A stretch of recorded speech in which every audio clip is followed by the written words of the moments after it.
Hello guys, welcome back to our channel part 4 Rebirth of So's Beloved Wife. Chapter 16 Party with the twist of drama। माया अपने पापा को एक बहुत ही प्यारी smile pass करते हुए कहती है, माया, डैडी मुझे अभी शादी होती नहीं करनी, अभी तो मैं बहुत छोटी हूँ, मुझे तो अभी और कुछ साल अपने डैडी के साथ रहना, उनका ध्यान रखना है। ये सुनकर रौनक जी को इतनी खुशी होती है कि उनकी आंखों से आंसू निकलने लगते हैं। वो अपने मन में सोचते हैं, मेरी बेटी सच में परी है, परी। और उनके चेहरे पर बहुत अच्छी मुस्कान आ जाती है। लेकिन फिर निर्मल के बारे में सोचते हुए उन्हें पता नहीं क्यों लेकिन झिझक होने लगती है और वो माया की तरफ देखते हुए कहते हैं, रौनक जी, पता है बेटा, डैडी भी तुमसे बहुत ज्यादा प्यार करते हैं और वो चाहते हैं कि तुम उनके साथ हमेशा रहो, इसीलिए जब तक तुम्हारा मन करे तब तक तुम डैडी के साथ रहना, वो तुम्हारा हमेशा ख्याल रखेंगे, तुम्हें कभी किसी प्रॉब्लम में नहीं आने देंगे। आखिर को सबसे ज्यादा प्यार तुमसे ही तो करते हैं। ऐसा नहीं था कि रौनक जी माया को टाल रहे थे, सच में ये सारी बातें अपने दिल से कह रहे थे। वो माया से सच में बहुत प्यार करते थे, लेकिन अभी जिस तरह के हालात थे उसमें वो कुछ नहीं कर सकते थे। निर्मल और सोनिया के बीच के रिश्ते को लेकर वो कोई फैसला नहीं ले सकते थे, लेकिन इसमें माया की कोई गलती नहीं थी और इसीलिए उन्होंने तय किया था कि वो माया का साथ देंगे। अभी वो लोग एक दूसरे से बातें कर रहे थे कि तभी उनके पीछे से किसी गाड़ी के हॉर्न की आवाज आती है। सोनाक्षी जब अपनी रेलवे मेरठ से देखते हैं तब उन्हें पता चलता है कि वो कार असल में सोनिया, दृष्टि और आयुष की है, इसीलिए वो माया की तरफ इशारा करते हुए कहते हैं, रौनक जी, चलो हम दोनों साथ में चलते हैं, तुम्हारी आंटी आ रही है, चलो उतरो।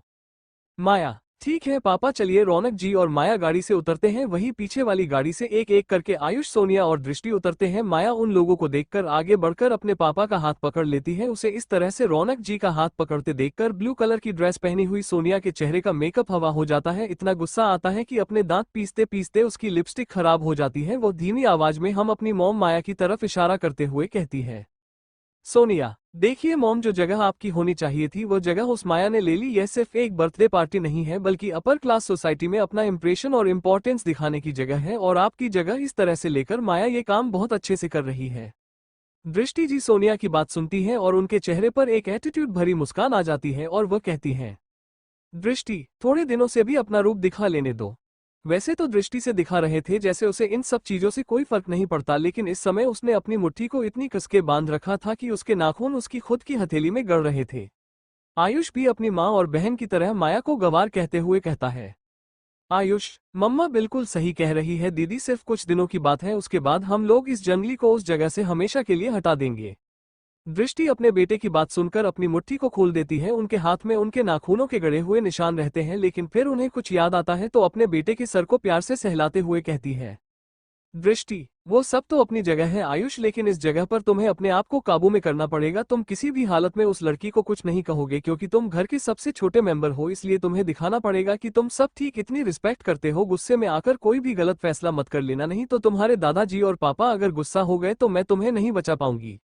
आयुष, तो फिर दादी मुझे बचाएंगी। इतना कहकर आयुष अपने छोटे छोटे कदमों के साथ चला जाता है। वहीं रौनक जी जब सोनिया और दृष्टि जी को आपस में बातें करते हुए देखते हैं तो वह भी एक तंज के साथ कहते हैं, रौनक जी, टेबल चेयर मंगवा दो तुम दोनों के लिए, एक तो पहले ही हम लोगों को लेट हो गया है, अब और लेट कर लो तुम दोनों। जिसके बाद सोनिया और दृष्टि जल्दी जल्दी उनके पीछे मेंशन के अंदर जाने लगती। इस समय मेंशन के अंदर बहुत चहल पहल थी। इस जगह पर कई तरह के इन्फ्लुएंशियल लोग और जहां देखो वहां अपर क्लास सोसाइटी की कई सारी जानी मानी हस्तियां मौजूद थी। माया के दादाजी हॉल के बीच में मेन चेयर पर बैठे हुए थे। वैसे तो काफी बुरे थे, लेकिन उनके चेहरे से कोई भी बता सकता था कि जवानी में यह इंसान कितना हैंडसम होगा। मेडिकल इंडस्ट्री में उनका भी काफी नाम था। जिस कंपनी को इस समय माया के पापा चला रहे हैं, भले ही बिजनेस माया के पापा के हाथ में हो, लेकिन परिवार की बागडोर अभी भी इन्हीं के हाथ में थी। इसीलिए दृष्टि को इनसे थोड़ा बहुत डर लगता था, क्योंकि इन पर तो उसके किसी भी तरह की बातों को कोई असर भी नहीं होता था। मैंशन को धीमी लाइटिंग के साथ सॉफ्ट म्यूजिक की थीम में सजाया गया था। यह मैंशन एक यूरोपियन स्टाइल का मैंशन था जो काफी सुंदर था और कई तरह की पुरानी पेंटिंग और आर्ट वर्क के जरिए से सजाया गया था। गार्डन के अंदर कई तरह के फूल और अलग अलग वैरायटी के फलों के पेड़ लगे हुए थे। जहां देखो वहां वैदा अपने हाथ में थाली में कुछ ना कुछ और जूस के ग्लास लेकर कर इधर उधर आना जाना कर रहे थे। माया अंदर आकर सीधा अपने दादाजी के पास जाती है और उन्हें विश करती है। उसे अपने दादाजी से मिलने में ज्यादा प्रॉब्लम नहीं होती है, क्योंकि अपने पापा की तुलना में दादाजी से हर साल मिलती थी। माया, हैप्पी बर्थडे दादू, आई विश कि आप हमेशा ऐसे ही जवान रहे। की प्यारी सी मुस्कान और मासूमियत भरी बातें सुनकर उनके चेहरे पर मुस्कान आ जाती है। हमेशा से ही अपनी पोती से सबसे ज्यादा प्यार था। जब भी वो उनके आसपास रहती थी उनके चेहरे से मुस्कान गायब ही नहीं होती थी। अब क्योंकि माया आ चुकी थी इसीलिए उनका सारा ध्यान सिर्फ माया पर था। वहीं थोड़ी दूरी पर खड़ी होकर यह सारी बातें सुनकर सोनिया अपनी आंखें घुमाते हुए धीरे से कहती है, सोनिया, क्या बात है, कितनी अच्छी कर लेती है। अगर इस समय किसी फिल्म में एक्टिंग कर रही थी तब तक ऑस्कर लेकर आती हमारी कंट्री के लिए। माया के दादाजी अपना सिर हिलाते हुए हंसते हुए कहते हैं। दादाजी, हाँ हाँ बेटा, मुझे पता है, मुझे तुम्हारे साथ और कई साल जीने हैं, तुम्हें ठीक से बड़ा होता हुआ देखना है, इसीलिए जवान तो मुझे दिखना ही पड़ेगा ना। और तुम वहां इस तरह से खड़ी क्यों हो, इधर आओ, अपने दादू के पास बैठो। माया बिल्कुल किसी अच्छे बच्चे की तरह अपने दादाजी के पास आकर बैठ जाती है। उसके दादाजी उसके हाथ को अपने हाथ में लेकर हर किसी सहलाते हुए कहते हैं। दादाजी, बेटा, अरे नाना जी ने कहा कि तुम्हारी तबीयत पहले से बेहतर है और तुम्हारा शरीर भी पहले से काफी मजबूत हो चुका है, इसलिए अब तुम्हें वापस जाने की कोई जरूरत नहीं है, यहीं रहो। पता नहीं और कितने दिन जीवन में बच्चे हैं, कम से कम उन बचे दिनों में मैं तुम्हारे साथ रहना चाहता हूँ ताकि तुम्हें ढेर सारा प्यार कर सकूँ, तुम्हें वह सारी चीजें दे सकूँ जो इतने सालों में तुम्हें नहीं। वैसे यहाँ रहने में तुम्हें कोई तकलीफ तो नहीं है? माया, नहीं है दादू, सच कहूँ तो पहाड़ों पर रहने से ज्यादा अच्छा इस जगह पर रहने में, कम से कम में नई नई चीजें तो सीख सकती हो। आपको यह मरने वरने की बात नहीं करनी चाहिए। वैसे भी मैंने नानू से कहकर आपके लिए कई तरह की हर्बल चाय के छोटे छोटे पैक बनवाए हैं, जिन्हें पीने से आपका शरीर बहुत मजबूत हो जाएगा और उसके साथ साथ हड्डियां का दर्द और कई सारी पुरानी बीमारियां भी ठीक हो जाएंगी। उसकी बात सुनकर फाइनली सोनिया अपनी हंसी काबू नहीं कर पाती और हंसते हुए कहती है।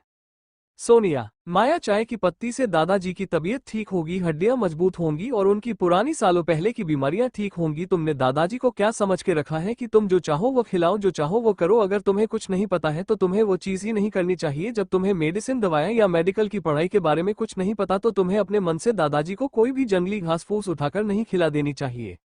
चैप्टर 17 दिमाग वाली माया। एक तरफ जहां अभी अभी सोनिया ने अपना बोलना बंद की होता है, वहीं तुरंत अपनी बेटी का सपोर्ट करते हुए दृष्टि कहती है।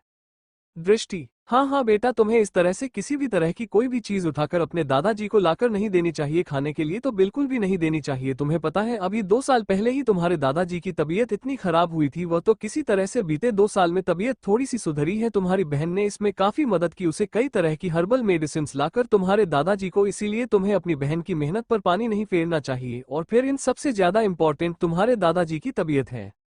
दृष्टि ऐसा कोई भी मौका नहीं छोड़ना चाहती थी जिसमें हो सोनिया को ज्यादा अच्छा और माया को सोनिया से गिरा हुआ साबित कर सके, और यह सिर्फ तब हो सकता था जब वो सोनिया की क्वालिटी का इस्तेमाल करके माया को कुचलने की कोशिश करें। दोनों माँ बेटी को एक सुर में बात करता है वो देखकर रौनक जी का चेहरा गुस्से से लाल होने लगता है। उन्हें समझ नहीं आता कि इन दोनों की प्रॉब्लम क्या है।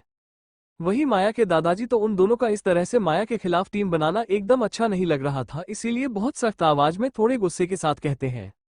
दादाजी, क्या कुछ चाय की पत्तियों को उबालकर पी लेने से मेरी तबीयत इतनी खराब हो जाएगी कि मैं मर जाऊंगा?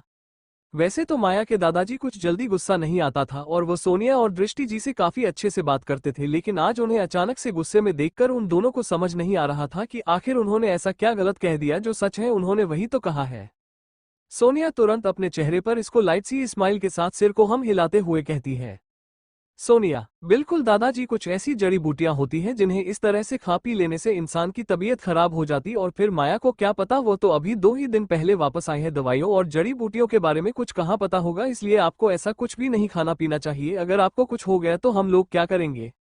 उसकी बात सुनकर माया के दादाजी का एक्सप्रेशन ऐसा हो जाता है जैसे वो किसी गधे की तरफ देख रहे हो। रौनक जी को भी समझ नहीं आता कि आखिर ये दोनों की बेइज्जती कराने में लगी है। बिना कुछ जाने समझे इन दोनों को खाली बोलना है और कुछ नहीं। दादाजी के चेहरे के एक्सप्रेशन देखकर माया को हल्की सी हंसी आती। तीनों को इस तरह से खुद की तरफ देखता पाकर सोनिया को समझ नहीं आता क्या कर उसे गलत क्या कह दिया। उसे इस तरह से कंफ्यूज खड़ा देखकर रौनक जी फाइनली उसे कहते हैं। रौनक जी, अगर वो चाय की पत्तियां और जड़ी बूटियां माया के नाना जी ने तैयार की है तो फिर उनमें कमी निकालने की तुम्हारी हैसियत नहीं है सोनिया।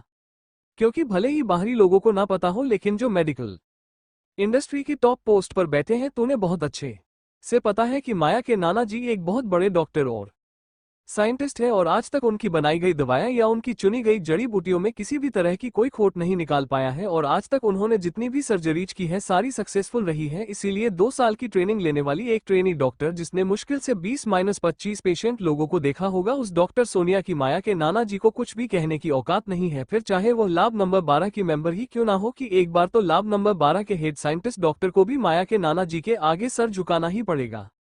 अचानक से रौनक जी के तंज को सुनकर सोनिया उनकी तरफ शौक के साथ और खुद को रोक नहीं पाती, इसीलिए कहती है। सोनिया, पापा ये क्या कह रहे हैं? लेकिन अपने सामने माहौल बिगड़ता देखकर माया के दादाजी उन लोगों को आगे बहस करने से रोक देते हैं। दूसरी तरफ आयुष पूरा और घूम कर आ गया होता है, लेकिन उसे अभी तक अपनी दादी नहीं लिखी होती है, इसीलिए वो उन लोगों के पास आकर पूछता है। आयुष, दादाजी दादी माँ कहाँ पर है? आयुष की बात सुनकर माया के दादाजी एक बार सोनिया की तरफ देखते हैं, फिर अपने बगल में बैठी अपनी पोती को देखते हैं। अरे गहरी सांस लेकर आयुष को बताते हैं, दादाजी, उनकी तबीयत खराब है इसलिए वो अपने कमरे में आराम कर रही है। उनकी बात सुनकर माया सोच में पड़ जाती है, सोचने लगती है कि वो चाहे कितनी भी कोशिश कर ले कुछ चीजें कभी नहीं बदल सकती। उसे लगा था अगर पिछली बार से 1 साल पहले आएगी तो इन सारी छोटी छोटी चीजों को बदल सकेगी, लेकिन कुछ चीजें कभी नहीं बदलती। उसकी दादी को पता नहीं क्यों पर वो हमेशा से ही माया को पसंद नहीं करती थी और शायद इसीलिए वो पार्टी में नहीं आ रही है, क्योंकि जितना माया को याद है उसकी दादी की तबीयत हमेशा से ही बहुत अच्छी रही है। वो हमेशा ही खुद का ख्याल काफी अच्छे से रखती है। उन्हें बड़ी मुश्किल से कभी कभार शायद साल में 1-2 बार सर्दी खांसी होती होगी। और जितना वो अपनी दादी को जानती है, अगर वो सच में बीमार होती तो कभी भी इस तरह की पार्टी को छोड़कर अपने कमरे में बैठी नहीं होती। इसीलिए उनके नीचे ना आने की वजह सिर्फ और सिर्फ माया है। वैसे भी माया को इस बात से कोई फर्क नहीं पड़ता, उसके लिए तो अच्छा है, उसे एक और सिर दर्द से छुटकारा मिलेगा। वैसे भी जो इंसान अपनी सगी पोती से ज्यादा किसी और की बेटी को अपनी पोती मानता हो, उस इंसान के बारे में कोई क्या ही कह सकता है। आयुष सोनिया का हाथ पकड़ते हुए कहता है, आयुष दीदी चलो ना, हम लोग दादी जी से मिलने चलते हैं। सोनिया भी उसका हाथ पकड़ते हुए दादाजी को कहती है, सोनिया दादू, मैं और आयुष ऊपर दादी से मिलने जा रहे हैं। माया के दादाजी उन दोनों को कोई जवाब नहीं देते, बस अपना हाथ हिला देते हैं और फिर वहां खड़ी दृष्टि पर एक नजर डालते हैं और अपने बेटे की तरह देखते हुए कहते हैं, दादाजी रौनक, अब क्योंकि तुम आ गए हो तुम जाकर बाकी गेस्ट को अटेंड कर लो, पार्टी को आगे बढ़ाओ, मैं यहाँ माया के साथ कुछ समय बैठना चाहता हूँ। रौनक जी ठीक है, तो आप आराम से बैठी है, मैं और दृष्टि जाकर देख लेते क्या हो रहा है। उसके बाद वो दृष्टि भी वहां से चले जाते हैं। उन चारों के जाने के बाद, खास करके दृष्टि और सोनिया के जाने के बाद, माया के दादाजी का ऐसा लगता है जैसे उनके कंधे पर से 100 किलो का बोझा उड़ गया हो, क्योंकि सच में अभी अभी इन दोनों माँ बेटी को एक साथ माया के खिलाफ टीम बनाता देखकर उन्हें माया की चिंता होने लग गई थी। और अकेले में आखिरकार वह माया से वो सारी बातें कर सकते हैं जिसे वो सबके सामने करने में कंफर्टेबल नहीं थे। दादाजी, तुम्हारे नाना जी की तबीयत अब कैसी है? अपने नाना जी के बारे में याद करके माया के चेहरे पर बहुत प्यारी सी स्माइल आ जाती और वह अपने दादाजी को देखते हुए कहती है, माया बहुत अच्छी है, नाना जी होकर भी इतने जवान लगते हैं, मैं आपको क्या बताऊं, मुझे तो कभी मैं उनके आगे बुढ़ी लगती हूं। उन्होंने कहा है कि इस बार जब वो दिल्ली सेमिनार के लिए आएंगे तब आपसे जरूर मिलेंगे, मैंने आपकी तबीयत भी देख लेंगे। इतना सुनते ही माया के दादाजी की आंखें चमकने लगती हैं। उनके मन में हमेशा से ही उस बुढ़े डॉक्टर के लिए काफी ज्यादा रिस्पेक्ट थी और बीते सालों में उनकी दोस्ती काफी गहरी हो गई थी, इसीलिए अपने दोस्त से मिलने की खुशी उनके चेहरे पर साफ साफ झलक रही थी। दादाजी चलो किसी बहाने ही सही उसे मेरी याद तो आए, तुम यही मेरे पास बैठो, जब वर्मा परिवार आएगा तब मैं तुम्हें उनके लड़के से मिलवा लूंगा। तुम्हें तो तुम्हारे नाना जी ने बताया ही होगा, तुम्हारा रिश्ता बचपन में ही निर्मल के साथ जुड़ गया था। वैसे तो मुझे कोई जल्दी नहीं है, तुम अपना समय ले लो, लेकिन एक बार मिलकर देख लो, समझी? माया जी दादाजी जैसा आप कहें। माया को इस बात का अंदाजा पहले से ही था कि उसके दादाजी को सोनिया और निर्मल के रिश्ते के बारे में कुछ नहीं पता है, इसीलिए वो बार बार उसके और निर्मल के रिश्ते की बात कर रहे हैं। और माया को याद है जब उसके नानाजी ने उसे निर्मल और उसके रिश्ते के बारे में बताया था तब उनके चेहरे के एक्सप्रेशन कैसे थे। वो लड़का किसी भी हालत में हमारी माया के लायक नहीं है, अगर वो किसी और के साथ कहीं चला जाए और अगर नहीं जाएगा तो मैं खुद ही रिश्ता करवा दूंगा, किसी भी हालत में मेरी माया की शादी उसके साथ नहीं हो सकती। उनके चेहरे पर खाली गिन थी, उन्हें किसी भी हालत में माया और निर्मल का रिश्ता मंजूर नहीं था, लेकिन क्योंकि उसके दादाजी को अभी किसी ने कोई सच्चाई बताई नहीं थी और उनके चेहरे पर स्माइल थी के साथ साथ आज उसके दादाजी का बर्थडे था, इसीलिए माया को उनका मूड खराब नहीं करना था, तो उससे कुछ नहीं कहा, बल्कि उसके चेहरे पर एक बहुत ही प्यारी सी स्माइल थी। हल्की रोशनी के नीचे खुले बालों में माया बड़ी सुंदर लग रही थी। उसका चेहरा देखकर किसी को भी उसे प्रोटेक्ट करने की इच्छा होने लग जाए और उसकी स्माइल देखकर आसपास के सारे लोगों का ध्यान खाली उस पर था। लेकिन जैसे ही उसकी सुंदरता सबकी आंखों में आए, जलन की आवाजें उठने लगी। अरे ये लड़की कहीं अवस्थी परिवार की छोटी बेटी माया तो नहीं? अरे वही है, मैंने से रोना जी का हाथ पकड़ के अंदर आते हुए देखा। मानना पड़ेगा बड़ी सुंदर है। अरे सुंदरता लेकर क्या करना है, पहाड़ों में जंगलों में पली बड़ी है, ऊपर से बचपन से बीमार रहती है। ये तो सच कहा, फुल चाहे कितना भी सुंदर क्यों ना हो ही जाता है। और वैसे भी सोनिया के सामने खड़ी रहेगी तो बुरी तरह से हार जाएगी। आखिर सोनिया पढ़ाई में कितनी अच्छी है और अपना डॉक्टर भी बन चुकी है, इतनी कम उम्र में इतना कुछ हासिल करना बड़ा मुश्किल होता। सच कह रहे हो, पता है मेरे तो ये भी सुना है कि उसकी शादी निर्मल के साथ तय हुई थी। तय होने से क्या होता है, यहाँ पर किसी नहीं पता कि सोनिया और निर्मल एक दूसरे से कितना प्यार करते हैं, और फिर सही मायनों में तो सिर्फ सोनिया है जो निर्मल जैसे लड़के के लायक है, और अगर मन में थोड़ा सा भी दिमाग होगा ना तो वह सोनिया को छोड़कर माया को तो कभी नहीं सुनेगा। सही है, आखिर में एक जीतूश तो सोनिया की होगी। वैसे तो सब लोग बड़ी धीरे धीरे बातें कर रहे थे, लेकिन फिर भी माया के कानों में ये सारी आवाजें ठीक ठीक सुनाई दे रही थी, क्योंकि उसके दादाजी अब काफी बूढ़े हो गए थे और उनकी तबीयत ठीक नहीं रहती थी, इसीलिए उन्हें ठीक से सुनाई नहीं देता था। इसीलिए अभी भी उनके चेहरे पर वही मुस्कान थी, क्यों नहीं तो पता ही नहीं था कि उनकी पोती के ऊपर यहाँ पर बहुत बड़ा डिस्कशन चल रहा है। लेकिन ये सब सुनने के बाद भी माया को कुछ फर्क नहीं पड़ता था, उल्टा उसके चेहरे की स्माइल और भी ज्यादा गहरी हो गई थी। सच में मेरे पास बहुत दिमाग है, इसीलिए निर्मल जैसे कुत्ते को ना चुनकर मैंने अर्जुन जैसे शेर को चुना है। चैप्टर 18 निर्मल की ग्रीडी पर्सनालिटी। माया अपने आसपास हो रही बातों को बड़ी आसानी के साथ इग्नोर कर देती है और सोच रही होती है कि पता नहीं समय अर्जुन क्या कर रहा होगा। तभी उसके ख्यालों की दुनिया से उसे उसके दादाजी की आवाज बाहर निकालती है। दादाजी, बेटा ये बताओ, दृष्टि तुम्हारे साथ कैसे रह रही है? कहीं वो तुम्हें परेशान तो नहीं कर रही है?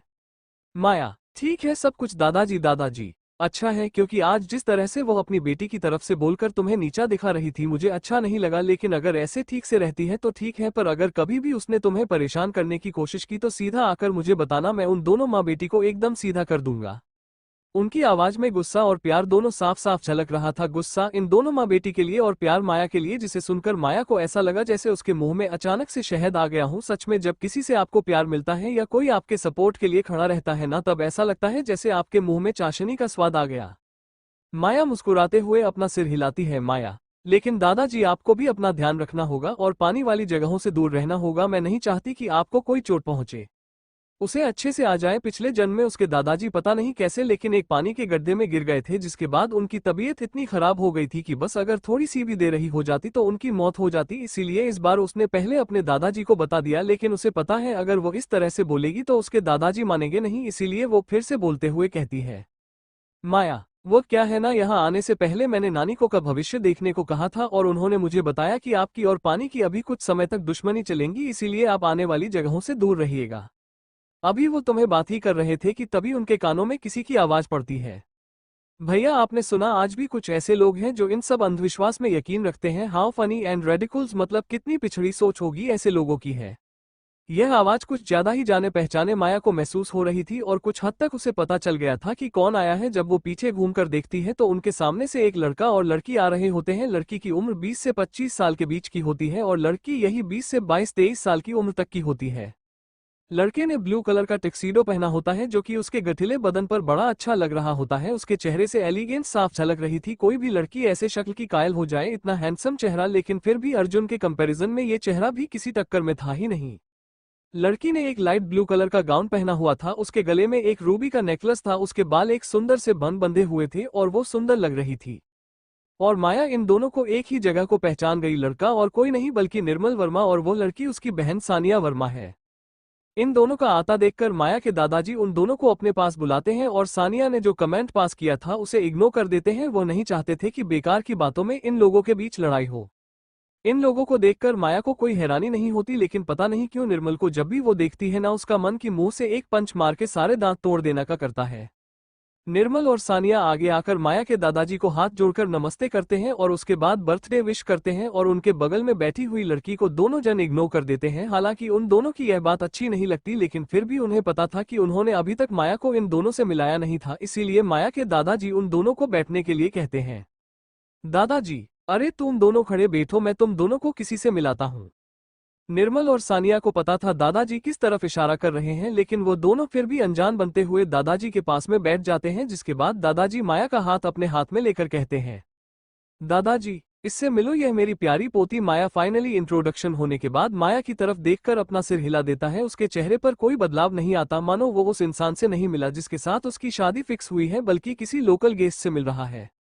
सानिया माया को फिर से नीचे तक देखती है, माया को छोटी सी स्माइल पास करते हुए कहती है, सानिया, वो तो तुम हो माया अवस्थी, अवश्य सामने की छोटी बेटी है ना। मैंने सुना है तुम पहाड़ों में पली बड़ी हो, तो तुम्हें यहाँ पर कुछ ज्यादा चीजें पता तो होगा नहीं, लेकिन अच्छा है तुम सोनिया दीदी की बहन हो, वो तुम्हें जल्दी जल्दी सब सिखा देंगी। सोनिया दीदी काफी इंटेलिजेंट है। अच्छा ये बताओ, तुम्हें यहाँ पर रहना सूट कर रहा है ना? प्रॉब्लम तो नहीं हो रही है? माया को पता था कि सानिया उसे ताने पर ताने इसलिए मार रही है क्योंकि ताकि वो उसे बता सके कि वो उन लोगों से कितनी अलग है। इसीलिए अगर उसके मन में उसके भाई को लेकर कोई फीलिंग है तो उसे तुरंत भूल जाए। वैसे भी माया को निर्मल को देखकर खाली गुस्सा ही आता है और सानिया को देखकर तरस, इसीलिए उसे कुछ खास फर्क नहीं पड़ रहा था। लेकिन जब उसने उसे सोनिया जैसे के साथ कंपेयर कर दिया तब तो बोलना बनता है। इसीलिए माया अपने चेहरे पर आए बाल को कान के पीछे करते हुए कहती है, माया, सच कहा, थोड़ी सी तो प्रॉब्लम होती है। वो क्या है ना, पहाड़ों पर जो लोग रहते हैं ना, उन्हें हमेशा साथ में रहने की आदत होती, दूसरों के खिलाफ कुछ नहीं बोलते, काफी सिंपल और साफ सुथरी मन के रहते हैं। लेकिन शहर आकर मुझे पता चला जो शहर के लोग होते हैं उनका दिल कितना काला होता है। सबकी बातें कर रहे हैं सिर्फ कुछ लोग, जिनमें ना तो कोई सेंस ऑफ रिस्पॉन्सिबिलिटी होती है और ना ही छोटे बड़े का लिहाज, तानी मराने में तो एक्सपर्ट बन जाते हैं। ऐसे ही लोगों के कारण शहर की हवा गंदी हो गई है। इतनी सारी बातें माया अपने चेहरे पर एक मुस्कान रखकर कर देती, लेकिन उसकी बातें सुनकर सानिया को लगता है को साफ साफ पता चलता है कि वो किस तरफ इशारा कर रही होती है। समय आसपास के सारे लोगों का ध्यान केवल उन तीनों के बीच में जो हो रही बातें हैं उन पर होता है, और फिर दादाजी भी यहीं बैठे रहते हैं। इसीलिए सानिया के कुछ नहीं कहती है, बल्कि दादाजी देखते हैं कि माया और निर्मल ने तब तक बात करनी भी शुरू नहीं की। अब क्योंकि उन्हें निर्मल और सोनिया के रिश्ते के बारे में कुछ नहीं पता रहता, इसीलिए वो चाहेंगे उनकी पोती जिससे शादी करने वाली है उसके साथ उसके रिश्ते अच्छे रहे। इसीलिए वो उन दोनों की तरफ बारी बारी से देखते हैं और फिर कहते हैं, दादाजी, निर्मल बेटा, माया काफी समय बाद यहाँ आए हैं, तुम तो अक्सर आते रहते हो, इसीलिए क्यों ना तुम जाओ और माया को गार्डन घुमा दो। निर्मल को देखकर साफ साफ कोई भी एक ऐसा लगता था कि निर्मल को गार्डन में माया के साथ में घूमना, उसे माया से बात भी नहीं, वही माया को तो निर्मल के साथ घूमने के बारे में सोच सोचकर चक्कर आ रहा। उसे ऐसे लड़कों के साथ घूमने में कोई इंटरेस्ट नहीं है, लेकिन अपने दादाजी को उनके बर्थडे पर इस तरह से मना करना अच्छा भी तो नहीं लगता। इसीलिए दोनों ना चाहते हुए भी उठकर जाने लगते हैं, लेकिन जाने से पहले माया सानिया की तरफ देखते हुए कहती है, माया, वैसे मिस वर्मा, मैंने आज आप सजेशन दूंगी, पहाड़ी इलाके में मत जाना, नहीं तो पता नहीं वो आपके साथ क्या क्या हो जाए। वैसे ये सिर्फ एक सुझाव है, आपको मानना है या नहीं मानना है आप पर डिपेंड करता है, बाकी तो आप मुझसे बेहतर ही जानती है बड़ी जो है। उसकी बात सुनकर सानिया के चेहरे के एक्सप्रेशंस बड़े खराब हो जाते हैं। उसे पता नहीं क्यों, लेकिन अपने आसपास से हंसने की आवाज सुनाई देती है, क्योंकि अभी अभी उसी के मुंह पर एक पहाड़ वाली ने इसकी उम्र का मजाक उड़ाया और इसके साथ साथ उसे पहाड़ पर ना जाने की सलाह दे दी। क्या बताना चाहती है लड़की उसे? दादाजी को माया की बात सुनकर बहुत अच्छा लगता है। उन्हें लगा था कि माया अगर लोगों की बात चलती रहेगी तो लोग उसे आपके पैरों के नीचे दबा के मार डालेंगे, लेकिन जब माया ने पलटकर जवाब दिया तब दादाजी को पता चल गया कि शहर के इन ज्यादा दिमाग वाले लोगों के साथ माया बड़े आराम से कॉपरेट कर लेगी। और सानिया के एक्सप्रेशंस देखकर उन्हें खुद हल्की सी हंसी आती है, क्योंकि उनकी उसी की बात में दम तो था। आखिर माया सिर्फ 17 साल की है और सानिया 22 साल की, उनके बीच 5 साल का अंतर है, इसीलिए माया सानिया से तो छोटी ही है। दादाजी सानिया की तरफ देखते हुए उससे कहते हैं, दादाजी बेटा, कभी कभार में दूसरी जो बोले इस बात पर यकीन कर लेना चाहिए, आखिर जान ज्यादा बड़ी है या फिर अभिमान।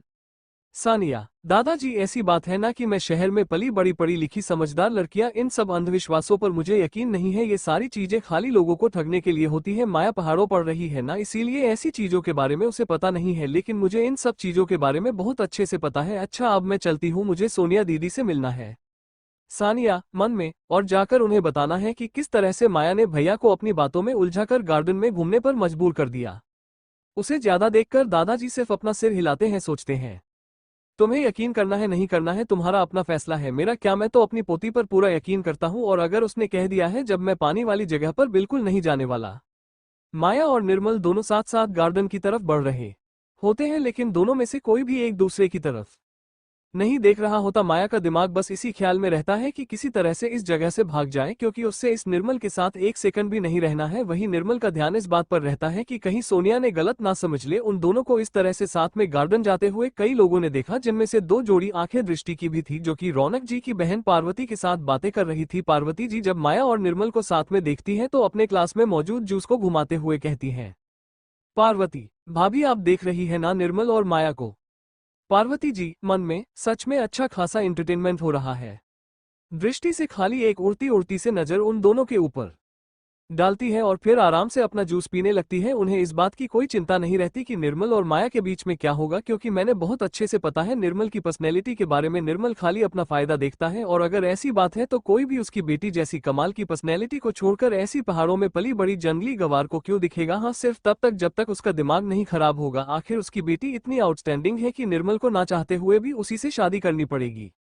चैप्टर 19 बातें। पार्वती जी आज पहली बार माया को देख रही होती, और माया सच में बिल्कुल अपनी माँ की तरह बहुत सुंदर होती है, इसीलिए वो खुद को रोक नहीं पाती और कहती है, पार्वती जी, माया सच में बड़ी सुंदर है। और जो बातें हो नहीं कहती वो ये होती है कि माया के आसपास एक स्पिरिचुअल वाइब रहती है, जो कि आजकल की लड़कियों में नहीं देखी जाती, और इसकी वजह से उसे माया और भी अलग और यूनिक लगती है। माया को देखकर कोई भी कह सकता है कि वो दुनियादारी से बिल्कुल परे है। इस दुनिया के लोगों दिलों के अंदर जो शैतान है उसने अब तक माया छुआ नहीं है। माया के चेहरे की तारीफ सुनकर दृष्टि जी के चेहरे पर एक तंज मेरी मुस्कान आ जाती है। वो कहती है, दृष्टि, आजकल की दुनिया में शक्ल का उतनी मायने रखती है। उसकी यह बात सुनकर ना चाहते हुए भी पार्वती जी सोचती है। पार्वती जी मन में, मतलब अपने आप को खुद थप्पड़ मारकर भी तुम्हें दर्द नहीं हो रहा है? अगर तुम्हारी शक्ल सुंदर नहीं होती, तुम्हारे अंदर एटीट्यूड से ज्यादा और कौन सा गुण है जिसके कारण भैया तुमसे शादी करते और तुम और तुम्हारी बेटी इतनी ऐश आराम की जिंदगी जी पाती? मानो चाहे ना मानो, तुम्हारी बेटी से कई गुना ज्यादा सुंदर माया है और तुम्हें हो रही है जलन, इसीलिए अब तुम्हारे लिए शक्ल मायने नहीं रखती। पार्वती जी को चुप देखकर दृष्टि जी अपने हाथ में रखे गिलास से एक बार फिर से जूस पीती और कहती है, दृष्टि, वैसे भी मेरी सोनिया माया से कम सुंदर नहीं है और उसके अंदर तो कई गुण भी है। इतनी आउटस्टैंडिंग और टैलेंटेड होने के बाद अगर उसे तुम किसी कल की आई गवार के साथ कंपेयर करोगी तो इतना काबिल बनने के लिए जो मेरे बच्चे ने मेहनत की है वो सारी पानी पानी हो जाएगी। इसके बाद दृष्टि कुछ देर सोचती है और फिर वापस कहते हैं, दृष्टि, वैसे तुम्हें पता है सोनिया ने हाल ही में एक मल्टीविटामिन टैबलेट बनाई है जो कि हमारे स्किन को नरिश करती है, मेरे पास है, अगर तुम्हें चाहिए तो बताओ। उसकी बात सुनकर पार्वती जी की आंखें चमकने लगती है और अपनी पिछली कहीं नहीं सारी बातों को भूलकर वो दृष्टि से को देखते हुए कहती है, पार्वती भाभी, बिल्कुल मुझे क्यों नहीं चाहिए? आपको पता है पिछली बार जो उसने मुझे टैबलेट दी थी उससे ना सिर्फ मेरी कमर का दर्द ठीक हो गया बल्कि मेरी स्क्रीन भी चमकने लग गई। काफी लोगों ने इसको लेकर मुझे कॉम्प्लीमेंट भी किया और हाल ही में वह खत्म भी हो गया है। उसे इस तरह से तुरंत रंग बदलता देखकर दृष्टि जी के चेहरे पर एक मुस्कान आ जाती है। वो थोड़ी सीधी होकर बैठती है और अपने हाथ में मौजूद डायमंड रिंग को ध्यान से देखते हुए कहती है, दृष्टि, अरे तुम इतनी रिक्वेस्ट करने की कोई जरूरत नहीं है, हमारी तो घर की ही बात है और फिर मेरे पास तो बहुत सारे हैं और उनकी कोई साइड इफेक्ट भी नहीं है। सबसे अच्छी बात तो ये है मैंने खुद ट्राई किया है इसलिए तुमसे पूछ लिया। अब अगर तुम्हें चाहिए तो मैं कल ड्राइवर के हाथ भिजवा दूंगी तुम्हारे घर पर। पार्वती, थैंक यू भाभी, आप सच में बहुत अच्छी है और बहुत लकी भी जो आपको सोनिया जैसी बेटी मिली जो इतनी टैलेंटेड है, इतनी आउटस्टैंडिंग और इतनी कम उम्र में जिसने इतना कुछ हासिल कर लिया है। पार्वती जी मन में, सच में किस्मत वाली तो तुम हो गई, नहीं तो तुम्हारे जैसी घमंडी और नालायक औरत इतनी ताकतवर और समझदार लड़की को कैसे पैदा कर सकती है? दृष्टि हंसते हुए पार्वती को देखती है और कहती है, दृष्टि, तुम्हें पता है पिछली बार जब मैं मिसेज वर्मा से मिली थी और उन्होंने भी मुझे यही सारी बातें कही, उनके हिसाब से मेरी बेटी है ली इतनी काबिल कि मुझे उस पर गर्व होना चाहिए। पार्वती जी मन में, हाँ बिल्कुल, एक और घमंडी आ रहा था। पार्वती जी पूरा टाइम मुझसे बात करते करते मुस्कुरा रही थी और मन में उसी न जाने कितनी गालियां दिए जा रही थी। पार्वती जी, अच्छा ये बताओ, मैंने बहुत सारी अफवाह सुनी है कि सोनिया और निर्मल एक साथ है, गर्लफ्रेंड बॉयफ्रेंड है। वैसे जब मैंने पहली बार सुना तो मुझे यकीन नहीं हुआ है, लेकिन अब तो लगभग हर कोई यही बात कह रहा है, इसलिए तुमसे पूछ रही हो, सच है क्या? दृष्टि, ऐसा कुछ नहीं है, वो तो निर्मल है जो बार बार सोनिया को प्रपोज करता है, उसी अपनी गर्लफ्रेंड बनाना चाहते हैं, लेकिन सोनिया ने अब तक हामी नहीं भरी है। अब इस मामले में मैं कुछ कह भी नहीं सकती, बच्चे बड़े हो गए हैं, अपने आप ही फैसला कर लेंगे। दृष्टि ही सोचती है कि वर्मा फैमिली दिल्ली में तो काफी स्ट्रांग है लेकिन ऑल ओवर इंडिया में इतनी ताकतवर नहीं है, इसीलिए उसकी इतनी अच्छी बेटी दिल्ली शहर में थोड़ी ना बंद कर रहेगी। किसी ऐसी से शादी करनी है जो कि काफी ज्यादा पावरफुल और उसकी बेटी को रानी बनाकर रखे, जैसे कि ओबरॉय फैमिली का बेटा, नहीं तो मल्होत्रा फैमिली भी कोई काम नहीं है। दूसरी तरफ गार्डन में हल्के हल्के हवा चल रही थी। बीती रात झमाझम बारिश होने के कारण मौसम थोड़ा ठंडा था। माया बाहर आ रही थी इसीलिए उसने पिंक कलर का ओवरकोट पहन लिया था। उसके आसपास मोगरे और जैस्मिन के फूल थे जो कि हवा के कारण इधर उधर हिल रहे थे। चांद की हल्की हल्की रोशनी में माया उस पिंक कोट को पहने बिल्कुल किसी पिंक बन्नी की तरह लग रही थी। यह नजारा देखकर निर्मल जितने टाइम सिंस पर ध्यान नहीं दे रहा था, इसका भी मन शांत हो गया था। उसे सच में माया काफी सुंदर लग रही थी। उसने आज तक इतनी मासूम और प्यारी लड़की नहीं देखी थी, लेकिन जो चीज उसे पसंद नहीं आ रही थी वो ये थी कि माया का सारा ध्यान इस समय अपने हाथ में मौजूद एक बटन वाले फोन पर था। फोन का मॉडल काफी अजीब था, लेकिन जिस तरह से माया लिख रही थी इससे साफ पता चल रहा था कि किसी को मैसेज कर रही है। हमेशा से ही जहां जहां निर्मल गया था वहां वहां उसे अटेंशन मिली थी, तो अचानक से एक छोटी सी लड़की से जिससे वो किसी तरह का कोई मतलब नहीं रखना चाहता था और अपनी बिन मर्जी की शादी तोड़ना चाहता था, वो लड़की जब उसे इग्नोर कर रही होती है तब उसके मन में माया के गुड लुक्स को लेकर जो अच्छा इंप्रेशन पड़ा था उसी को तुरंत कैंसिल कर देता है। वहीं दूसरी तरफ आराम से चैटिंग कर रही माया को इस बात से कोई फर्क नहीं पड़ता कि निर्मल उसके बारे में क्या सोचता है और क्या नहीं। निर्मल कौन सा उसका होने वाले पति है जो उसके इंप्रेशन पड़ने या ना पड़ने से फर्क पड़ना चाहिए। उल्टा जिसे वो अपना होने वाला पति बनाना चाहती है उस बंदे का नंबर उसे बड़ी मुश्किल से मिला है, इसीलिए अभी इस समय वो अर्जुन को मैसेज कर रही होती है। वैसे भी जब से उसने निर्मल को देखा होता है ना, अर्जुन का हैंडसम चेहरा देखने का बड़ा मन कर रहा है। दूसरी तरफ एक बार में इस समय काउंटर के पास बैठकर अर्जुन शराब के गिलास को अपने हाथों से कुमारा होता है और कुछ सोच रहा होता है। तबीयत के पेंट में रखा उसका फोन बीप की आवाज करता है। अपना फोन निकालकर जब अजय चेक करता है तो एक अननोन नंबर से उसे मैसेज आया होता है। नंबर। अर्जुन, आप कहाँ हो? आपको पता है कितनी मुश्किल से मुझे आपका नंबर मिला है। आपने तो पिछली बार मुझे फोन नंबर भी नहीं दिया था। ये पढ़कर अर्जुन समझ नहीं पाता कि आखिर यह कौन है। अर्जुन अभी कुछ टाइप करने वाला होता है कि तभी एक और मैसेज आता है जिसे पढ़ने के बाद उसे समझ में आ जाता है कि यह कौन है। नंबर माया का नंबर है, इसलिए ना तो इसको डिलीट करना ना ही इसको ब्लॉक करना, चुपचाप शांति से सेव कर लेना। इस मैसेज को पढ़ने के बाद अर्जुन अपनी मुट्ठी भींच कर कहता है, अर्जुन आखिरी ये लड़की हो ऑर्डर किसको दे रही है? इसके अंदर सच में बहुत हिम्मत है। अर्जुन फिर कुछ लिखने की कोशिश करता है लेकिन फिर से एक मैसेज आ जाता है। माया, आपको पता है इस समय में दादाजी के बर्थडे पार्टी हो, आप यहाँ क्यों नहीं आए? मुझे लगा आप यहाँ आओगे। इस बार मैसेज पढ़ते ही तुरंत अर्जुन टाइप करता है। उसे डर रहता है टाइम आया कोई दूसरा मैसेज ना भेज दे। Arjun don't disturb me. इसके बाद अर्जुन अपना फोन रखने वाला होता है, तभी फिर से बीप की आवाज आती है। जब अर्जुन मैसेज को खोलकर पढ़ता है तब माया ने उसे कोई मैसेज नहीं भेजा होता है बल्कि छोटे से पिंक कलर के बन्नी की उदास शक्ल वाली इमोजी भेजी होती है, जिसे देखकर अर्जुन अभी शराब के गिलास को उठाता है और पूरी शराब एक बार में घटक जाता है और कहता है, अर्जुन उफ ये लड़की। वहीं दूसरी तरफ जब माया अर्जुन का मैसेज पढ़ती है, पता नहीं क्यों वो गुस्से से भरे अर्जुन को इमेजिन कर पा रही होती है। वो जानती है कि अगर वो अर्जुन को ज्यादा इरिटेट करेंगे तो अर्जुन उसका नंबर ब्लॉक कर देगा, इसीलिए फिर वो सिर्फ एक इमोजी भेजकर फोन बंद कर देती है। वहीं पर उसे नाराजगी भरी नजरों से देख रहा निर्मल जब उसे फोन रखते हुए देखता है तब फाइनली उसका अटेंशन खुद पर लाते हुए कहता है, निर्मल माया मेरे ख्याल से हमें एक दूसरे से कुछ बातें करनी चाहिए। माया अपनी एक आईब्रो को ऊपर करके उसे देखती है और सोचती है, माया मन में अब इसको क्या चाहिए? तो पहले से ही अर्जुन मुझसे ठीक से बात नहीं कर रहे। अरे ठीक से बात करना तो छोड़ो, एक बार देख तक नहीं रहे। इतना बोलने के बाद 2-3 बार बोलते हैं, इस वजह से मेरा मूड खराब है। अब ये स्टूपिड इंसान पक्का कुछ ना कुछ ऐसा था जिसकी वजह से उसके मूड का कचरा हो जाएगा। माया उसे कोई जवाब दे देती क्योंकि उसका मूड ही नहीं करते बात करने का, इसलिए बस सिर्फ सर हिला देती है। लेकिन उसके मासूम से चेहरे का वो क्या करेगी? इतनी मासूमियत के साथ सर हिलाता देखकर निर्मल के दिमाग में बस एक ही बात है, इस लड़की को आज तक दुनिया के किसी भी तरह की किसी भी गंदगी ने कभी छुआ तक नहीं है। लगता है अगर मैं सोनिया से नहीं मिला होता तो शायद इसे अपनी पत्नी बनाने के लिए तैयार हो जाता है, क्योंकि यह एक बहुत ही शांत हर बात मानने वाले पत्नी बनते हैं, जो कि मेरा काफी टाइम बचा है। लेकिन अब जब मेरे पास एक बेटर ऑप्शन है तब इस तरह के थर्ड ग्रेड प्रोडक्ट को लेने का मेरा कोई मन नहीं है। निर्मल मुझे लगता है कि क्योंकि अब हम लोग बड़े हो गए हैं, समझदार हैं और सबसे बड़ी बात 21वीं सदी में जी रहे हैं, हमें अपने फैसले खुद लेने चाहिए। और इसीलिए मैंने अपना फैसला खुद लेते हुए ये तय किया है कि मैं शादी नहीं करना चाहता, मुझे अरेंज मैरिज नहीं करनी।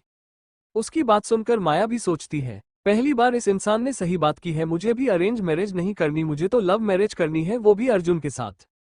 निर्मल अपनी बात को आगे बढ़ाते हुए कहता है, निर्मल तुम्हें चिंता करने की जरूरत नहीं है, मैं ये बात किसी भी जल्दबाजी में लेकर आ रहा हूँ, बल्कि बहुत सोच समझकर कह रहा हूँ। मैं तुम्हारे दादाजी और अपने परिवार वालों को मना लूंगा।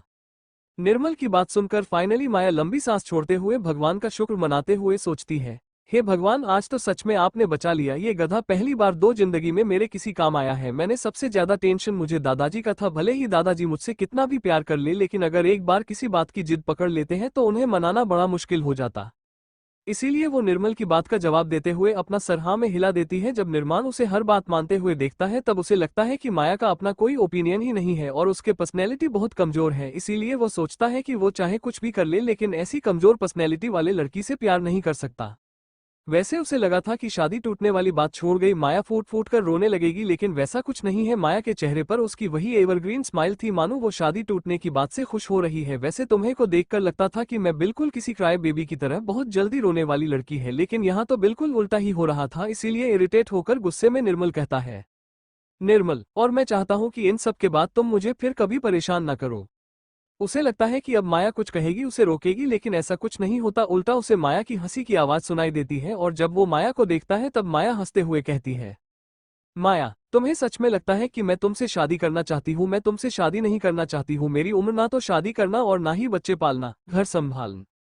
और फिर बिना निर्मल को कुछ और कहे चली जाती है। निर्मल को समझ नहीं आता ऐसा क्यों हो रहा है, उसे पता नहीं क्यों, लेकिन उसने वही बात कही है जो उसे उस टाइम कहना चाहिए थी। लेकिन फिर भी माया को इस तरह से उसे इग्नोर करता देखकर पता नहीं क्यों पर उसके दिल में चुभन महसूस होती है, लेकिन निर्मल उसे इग्नोर कर देता है। सोचता है, निर्मल मन में, अब मुझे माया से छुटकारा मिल जाएगा, लेकिन वहाँ कितनी अच्छी है, अगर उसे ठीक से प्रोटेक्ट नहीं किया गया तो ये दुनिया उसे भी अपनी तरह बना लेंगी। इसीलिए पत्नी के तौर पर नहीं, लेकिन एक छोटी बहन के तौर पर मैं उसके साथ रहना ही चाहता हूँ। आखिर इन सबसे ज्यादा फर्क पड़ेगा नहीं, क्योंकि सोनिया तो उसी की बड़ी बहन है। ये बात तो उसे भी माननी पड़ेगी कि उसकी बड़ी बहन इससे कई गुना ज्यादा बेहतर है।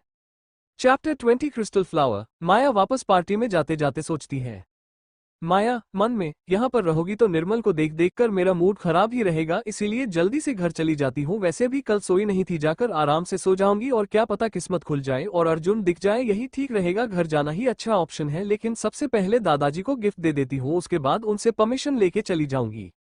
बस इतना सोचकर माया अपने चेहरे पर वही एवरग्रीन स्माइल लेकर वहां से छोटे छोटे कदम लेकर जाने लगती है। जब वो लिविंग रूम में पहुंचती है तो उसकी स्माइल गायब हो जाती है, क्योंकि लिविंग रूम में सिर्फ उसके दादाजी नहीं रहते बल्कि उसके पापा की दोनों बहनें दृष्टि और सोनिया भी रहते हैं। माया का इस समय मूड खराब था, लेकिन अब तो लगता है कि भगवान भी चाहते हैं कि उसका मूड खराब ही रहे।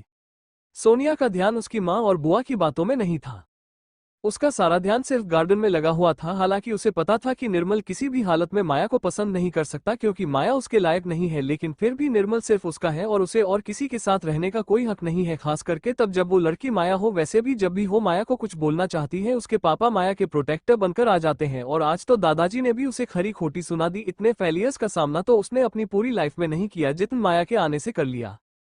सोनिया तब माया की तरफ देखती है, जो कि अपने हाथ में एक व्हाइट कलर का बैग लेकर आ रही होती है, और उसे याद आता है कि अब तक माया ने दादाजी को तो कोई गिफ्ट नहीं दिया है, जितना उसे दृष्टि ने बताया उसके हिसाब से तो कुछ आउटडेटेड सा ही गिफ्ट होगा। यही मौका है सबके सामने माया को नीचा दिखाने का। बस इतना सोचते सोनिया अपने चेहरे पर अच्छी सी स्माइल लाकर माया की तरफ देखते हुए कहती है, सोनिया, अरे माया तुम आ गई। तुम्हें पता है हम सब तुम्हारा ही इंतजार कर रहे थे। वो हम सब लोगों ने दादाजी को अपना अपना गिफ्ट दे दिया है। तुम कह रही थी कि तुमने कुछ स्पेशल रेडी किया है, चलो जल्दी से दिखाओ, हम भी देखें तुमने दादाजी के लिए क्या गिफ्ट रेडी किया है। बस सोनिया का इतना कहना ही था कि वहां मौजूद सभी लोगों का ध्यान माया पर चला जाता है। अब क्योंकि वहां मौजूद हर कोई माया से बड़ा था, इसीलिए माया एक एक करके सबको विश करती है। उसे पता था कि उसकी जो दोनों बुआ है उनकी दृष्टि के साथ बहुत अच्छी बॉन्डिंग है, वो तीनों एक दूसरे के साथ काफी मिली है, इसीलिए सिर्फ फॉर्मली ग्रीट करना ही सही लगता है। जो पीछे घूम जाती है तब उसे उसकी बुआ की नजरें खुद पर महसूस होती है, मानो जैसे वो दोनों अपनी आंखों से उसका एक्सरे स्कैन कर रही हो। माया अपने दादाजी के सामने आती है और अपने व्हाइट रंग के बैग के अंदर से एक ट्रांसपेरेंट प्लास्टिक की थैली निकालती है। क्योंकि प्लास्टिक ट्रांसपेरेंट होता है, इसलिए उसके अंदर का सामान वहां मौजूद हर किसी को दिखाई दे रहा होता है। इसके अंदर सूखे फूल की पत्तियां रहती है, जो कि शायद चाय ये पानी में उबालकर पी जाती है, लेकिन जो चाहिए उसे सबसे ज्यादा अलग बनाती है वो इन फूलों का शेप और उसकी सुंदरता रहती है। फूल बड़े छोटे छोटे रहते हैं और लाल रंग के होते हैं, सूखने के बाद भी उनका रंग बड़ा प्यार रहता है, और उस फूल के अंदर 8 पंखुड़ियां रहती है, जो कि उसे बहुत ही यूनिक डिजाइन दे रही होती है। उस पैकेट को अपने दादाजी को देते हुए माया कहती है, माया, इस पैकेज के जरिए मैं आपको दुनिया भर की हैप्पीनेस और आपके 100-150 साल और जीने की विश करती हूँ दादाजी। उसके प्यार भरी बातें सुनकर दादाजी के चेहरे पर एक प्यारी सी स्माइल आ जाती है, लेकिन इससे पहले कि वो कुछ कह पाते उन्हें हंसी की आवाज सुनाई देती है। काफी टाइम से अपनी हंसी को रोकने की कोशिश करने के बाद भी सोनिया की हंसी निकल ही जाती है और वो बहुत जोर से हंसते हुए कहती है, सोनिया, माया, मुझे तो लगा था कि तुमने कुछ बहुत ही स्पेशल रेडी किया होगा। आखिर तुम पहली बार दादाजी के बर्थडे पार्टी को अटेंड कर रही थी तुमने तो। इतना कहने के बाद वो फिर से जोर जोर से हंसने लगती है। दृष्टि से भी हंसते हुए कहती है, दृष्टि, तो माया तुम्हारा जो स्पेशल सरप्राइज वाला गिफ्ट था वो ये था। सच्ची माया, ये कुछ ज्यादा ही स्पेशल गिफ्ट है। सोनिया, बिल्कुल, तुम्हें पता है तुम्हारी फूल जो है ना मुझे 50 रुपए में बिकने वाले लिली वाले फूलों की तरह लग रहे हैं, जो कि किसी बाजार के स्टॉल पर मिलते हो। सच में माया, तुम कितनी भोली हो। उन दोनों की बातें सुनकर वहां मौजूद माया के दोनों बुआ भी हंसने लगती है। उनमें से एक तो कहती है, बुआ, सच में माया बेटा, माना में पली बड़ी हुई शहर के तौर तरीकों के बारे में इतना अंदाजा नहीं है तुम्हें, लेकिन फिर भी कम से कम अपने दादाजी की बर्थडे पार्टी में तो कोई धन का गिफ्ट दे ही सकते थी। उनकी बातों का ना तो माया पर कोई असर होता है और ना ही दादाजी पर। माया के चेहरे पर वही प्यारी सी स्माइल बनी रहती है। दादाजी को तो माया का दिया हुआ गिफ्ट बहुत पसंद आता है, उल्टा उन्हें तो माया के दी हुई हर चीज बहुत पसंद आती। उनका बस चले तो माया की दी हुई हर चीज तो तिजोरी में लॉक करके रख दे। वैसे भी यह कोई पहली बार तो था नहीं जब माया उन्होंने इस तरह के फूल पत्ते गिफ्ट में दिए थे। उन्हें पता था कि माया को आयुर्वेदिक जड़ी बूटियों बनाने का शौक है और इसमें वो अपने नाना जी से मदद लेती है, इसीलिए उन्हें यह भी पता था कि यह सारी चीजें सेफ है, इन्हें खाया जा सकता है। वैसे तो उन्हें इन सब चीजों में से किसी के भी नाम के बारे में कुछ नहीं पता है, लेकिन फिर भी माया ने दिया है तो अच्छा ही है। उल्टा कभी कभार होने बहुत बुरा लगता, क्योंकि इन सब चीजों को उगाने के लिए माया को गार्डन में बड़ी मेहनत करनी पड़ती होगी। वैसे भी बाकी सब लोग जो गिफ्ट देते हैं वो खरीद कर देते हैं, लेकिन सिर्फ माया ही है जो रिश्तों को पैसों से नहीं तोलती। यह सोचकर दादाजी के चेहरे पर एक और भी अच्छी स्माइल आ जाती है और वह कहते हैं, दादाजी शुक्रिया, माया तुम्हारा दिया हुआ तोहफा मुझे बहुत अच्छा लगा। उनकी बात सुनकर भी दृष्टि जी और सोनिया मुस्कुराती रहती है, क्योंकि उन्हें लगता है दादाजी सिर्फ माया का दिल रखने के लिए सब कह रहे हैं। तभी वहां पर एक ब्लू कलर का बिजनेस सूट पहने और कुछ 40 से 50 साल की उम्र वाला एक आदमी आता है। इसके चेहरे पर कोई एक्सप्रेशंस नहीं रहते हैं, लेकिन सोनिया की आंखें चमक जाती हैं, क्योंकि वो आदमी और कोई नहीं बल्कि मित्तल मेडिकल फार्मेसी का हेड मैनेजर संदीप मित्तल रहता है और मित्तल फैमिली का छोटा बेटा रहता है। मेडिकल इंडस्ट्री में इस आदमी का बड़ा नाम है, और क्योंकि अवस्थी परिवार के अपने कई सारे हॉस्पिटल और मेडिसिन कंपनी है, इसीलिए सोनिया इस आदमी की इंपॉर्टेंस बहुत अच्छी तरह से समझती थी। संदीप मित्तल आगे बढ़कर सबसे पहले माया के दादाजी को विश करते हुए कहते हैं, संदीप हैप्पी बर्थडे अंकल, ये लीजिए आपका गिफ्ट। इतना कहकर संदीप जी दादाजी के सामने एक व्हाइट कलर का वेलवेट बॉक्स रख देते हैं और फिर उनके पास वाली सीट पर बैठते हुए कहते, संदीप वैसे तो पापा आपसे मिलने आना चाहते थे, लेकिन उनकी तबीयत अचानक से खराब हो गई। आप तो जानते ही हैं कि उनकी तबीयत पिछले 3-4 साल से कुछ ज्यादा ही खराब हो गई है, इसीलिए उनका मन तो था लेकिन ताकत नहीं थी यहाँ दिल्ली आने की। दादाजी हाँ पता है, उन्होंने मुझे बताया था, हमें चिंता करने की जरूरत नहीं है, मैं बिल्कुल बुरा नहीं मान रहा। वैसे भी बीमार इंसान को अपना ख्याल रखना चाहिए और ज्यादा चलना फिरना नहीं चाहिए, ट्रेवल करना तो बहुत ही मुश्किल हो जाएगा। इसीलिए तुम उन्हें कहना कि मुझे इस बात का बिल्कुल बुरा नहीं लगा, बल्कि जब वो ठीक हो जाए तो मुझे आकर एक बार मिल ले, नहीं तो मैं खुद वहां आ जाऊंगा। उनकी बातें सुनकर संदीप मित्तल को भी हंसी आ जाती है। उनकी बात सुनकर सोनिया की आंखें और जोर जोर से चमकने लगती है। उसे देखकर ऐसा लगता है जैसे अभी के अभी उसने किसी तरह के कोई लॉटरी जीती हो, और वो सोचने लगती है, सोनिया मन में, सच में भगवान के घर देर है लेकिन अंधेर नहीं। अगर आज मुझे किसी तरह से मौका मिल जाए और मैं जाकर मिस्टर मित्तल का इलाज करूं, और अगर वो उससे ठीक हो जाए, तब तो सिर्फ दिल्ली में ही नहीं बल्कि पूरे इंडिया में मेरा नाम हो जाएगा। इतना सोचकर सोनिया बस उन्हें कहने वाली होती है कि मैं आपके पापा का इलाज कर दूंगी। तब तक संदीप जी की नज़र दादाजी के गोद में पड़े उस ट्रांसपेरेंट प्लास्टिक बैग पर जाती है, और वो बस आंखें फाड़े उस प्लास्टिक बैग को देखने लगते हैं। माया को समझ में आ जाता है कि अब क्या होगा, और अभी उसे किसी भी तरह के किसी झमेले में नहीं फंसना, इसीलिए वो तुरंत अपने सिर पर हाथ रखते हुए कहती है, माया दादाजी क्या मैं घर जा सकती हूँ? वो क्या है ना मेरे सर में हल्का हल्का दर्द हो।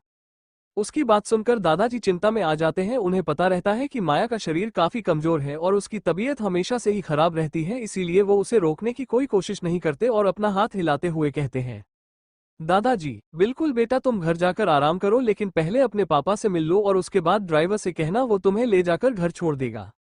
माया जी ठीक है, बाय दादाजी। इतना कहकर माया जल्दी से वहां से चली जाती है। वहां मौजूद सभी लोगों का ध्यान इस समय संदीप जी पर रहता है, इसीलिए दादाजी के अलावा बाकी लोगों को माया के जाने का पता नहीं चला। मित्तल साहब को इतने ध्यान से प्लास्टिक को देखते हुए देखकर दादाजी को कुछ समझ नहीं आता कि आखिर अचानक से इन्हें क्या हो गया, इसीलिए वो पूछते हैं, दादाजी क्या हुआ? संदीप बेटा कुछ खराब है क्या इसमें? संदीप जी अचानक से हंसते हुए और बहुत खुश होकर कहते हैं, संदीप जी खराब नहीं अंकल, ये तो खजाना है, खजाना। वहां पर बैठे सारे लोग एक साथ, खजाना। संदीप जी हाँ खजाना जी, यह सूखे फूल के पत्ते कोई आम पत्ते नहीं है, बल्कि एक आयुर्वेदिक जड़ी बूटी क्रिस्टल फ्लावर है, जिससे न सिर्फ शरीर के सारे ऑर्गन जैसे दिल, फेफड़ा, किडनी सही रहते हैं, बल्कि यह एक बीमार से बीमार इंसान को भी चुटकियों में राहत पहुंचा सकता है। उनकी बात सुनकर सोनिया की आंखें और मुंह दोनों खुले के खुले रह जाते हैं, क्योंकि क्रिस्टल फ्लावर कोई आम फूल नहीं है जो किसी भाग बगीचे में मिले, बल्कि एक बहुत ही इंपॉर्टेंट इंग्रेडिएंट है, जैसे कई सारी दवाइयों में इस्तेमाल किया जाता है। इसको कई तरह की बीमारियां जैसे कैंसर, हेपेटाइटिस, टाइफाइड, मलेरिया और न जाने कितनी ही बीमारियों की दवाइयों में इस्तेमाल किया जाता है। लैब नंबर 12 मौजूद उसके प्रोफेसर इस फूल के बारे में बहुत सारी बातें कर रहे थे। इस फूल को अभी कुछ ही महीने पहले ढूंढा गया है, लेकिन इसकी कीमत बहुत ज्यादा है और मार्केट में आते ही यह फूल तुरंत ही बिक जाता है। यहाँ तक कि जिन दवाइयों को बनाने में इसका इस्तेमाल किया जाता है उनकी प्राइस भी हजारों में है, जबकि उन सबके अंदर बहुत ही कम क्वांटिटी में इस्तेमाल किया जाता। जब सोनिया अपने प्रोफेसर के मुंह से इस फूल की तारीफ सुन रही थी, तब उसका बहुत मन था कि वो किसी भी तरह से बस एक फूल उसे मिल जाए तो वो इस पर थोड़ी सी पढ़ाई और रिसर्च कर सके। कहते हैं इस फूल को रिसर्च इंस्टीट्यूट की हेड डॉक्टर आई ने ढूंढा है। डॉक्टर आई को काफी ज्यादा इंटेलिजेंट और जीनियस डॉक्टरों में से एक माना जाता है। इस समय मेडिकल इंडस्ट्री में अगर कोई ऐसा डॉक्टर है जो किसी भी तरह कि पुरानी बीमारी कुछ ही कर सकता है तो वो सिर्फ डॉक्टर आए हैं, लेकिन ताज्जुब की बात यह है कि किसी को भी उसके बारे में कुछ नहीं पता। सोनिया को तो यकीन ही नहीं होता कि इतना बड़ा खजाना आखिर उस गांव की गवार माया को कैसे मिल सकता है, और उसने उसे इतनी ज्यादा क्वांटिटी में दादाजी को चाय में मिलाकर पीने को दे दिया। मतलब इस लड़की को ना तो इसकी कीमत पता है और ना ही यह किस काम आता है ये पता है, फिर भी इसे ये सारी चीजें मिल जाती है, और यहाँ इतनी मेहनत और कोशिशों के बाद भी उसे एक फूल का टुकड़ा तक नहीं मिला। सोनिया को लेकिन फिर भी माया पर एकदम यकीन नहीं है, इसलिए को एक बार फिर से पूछते हुए कहती है, सोनिया अंकल आपको पक्का पता नहीं ये क्रिस्टल फ्लावर है, कहीं कोई दूसरा फूल तो नहीं है ये। उसकी बात सुनकर संदीप जी उसे ऊपर से नीचे तक देखते हैं और कहते हैं, संदीप तुम जो कोई भी हो मैं तुम्हें बता दूं, मैंने इन फूलों को पहले देखा हुआ है, इसीलिए इन्हें पहचानने में मैं कोई गलती नहीं कर सकता। अचानक से बेइज्जती होने के कारण सोनिया का चेहरा शर्म से लाल हो जाता है। उसे समझ नहीं आता क्या फिर उसने क्या गलत कहा। माया जैसी पर कोई भरोसा नहीं कर सकता, पता नहीं क्या उठा कर दे दे, इसीलिए बस एक बार कंफर्म करने के लिए उसने पूछा था। उसके लिए उसी इतनी खरी खोटी सुनाने की कोई जरूरत तो थी नहीं। दादाजी यह सारी चीजें बैठकर सुन रहे होते हो, देख रहे होते हैं और फिर पूछते हैं, दादाजी बेटा अभी तुमने कहा कि यह फूल बड़े खास है, फिर तुमने कहाँ देखा। संदीप जी अंकल इन फूलों को मेरे पापा ने खरीदा था और सिर्फ 1 ग्राम फूल की कीमत 5 लाख रुपए थी। उनकी तबीयत खराब रहती है ना, इसीलिए, लेकिन हाल ही में उन फूलों के खत्म हो जाने के बाद उनकी तबीयत फिर से बिगड़ गई। वैसे भी इन फूलों का मिलना बहुत मुश्किल है, लेकिन आपके पास तो इतने सारे हैं, आपको ये सारे फुला कर दिया किसने। इतनी मेहनत और मशक्कत के बाद उन्हें खाली 1 ग्राम फूल मिल पाया था, और यहाँ पर तो एक पैकेट भर के फूल है। मतलब इतना तो सिर्फ कोई बहुत अमीर या बड़ा कनेक्शन वाला आदमी ही खरीद सकता है, नहीं तो खुद डॉक्टर आई का घर रिश्तेदार हो तो शायद उसे मुफ्त में मिल जाए। लेकिन यहाँ तो अवस्थी फैमिली मित्तल फैमिली से भी ज्यादा छोटी है, तो इनके यहाँ ऐसा कौन सा गेस्ट आ गया जिसने इन्हें इतना कीमती गिफ्ट दे दिया। दृष्टि जी के सामने ये सारी चीजें जब एक एक करके आ रही होती है तब उन्हें पता नहीं क्यों लेकिन अंदर से डर लगता है। उन्हें महसूस हो रहा होता है कि माया इतनी सिंपल नहीं है जितनी वो दिखती है, और पता नहीं क्यों अभी उन्हें उसके और न जाने कितने ही रंग देखने पड़ेंगे। थोड़ा आगे बढ़कर सिर झुकाकर खड़ी अपनी बेटी के पास जाती है और धीमी आवाज में पूछती है, दृष्टि बेटा क्या ये सच है कि इस फूल की कीमत इतनी ज्यादा है और यह बहुत ही मुश्किल से मिलता है। सोनिया हाँ मम्मी बिल्कुल सच है। पहले तो मुझे शक हो रहा है कि क्रिस्टल फ्लावर है भी या नहीं, क्योंकि मैंने इसे पहले कभी देखा नहीं था ना, लेकिन अंकल की इतनी डांट खाकर मुझे पूरी तरह से यकीन हो गया है कि ये वही फूल है। दृष्टि अगर यह फूल अपना कीमती है तो माया के पास कैसे आया। सोनिया मुझे कैसे पता होगा, मुझे तो बस इतना पता है कि एक बार फिर से माया की वजह से मुझे बेइज्जत होना पड़ा, वह भी खुद संदीप मित्तल मेरी बेइज्जती कर दी, जबकि मैंने तो सिर्फ पूछा था। Thanks for watching video, subscribe for more interesting story audio.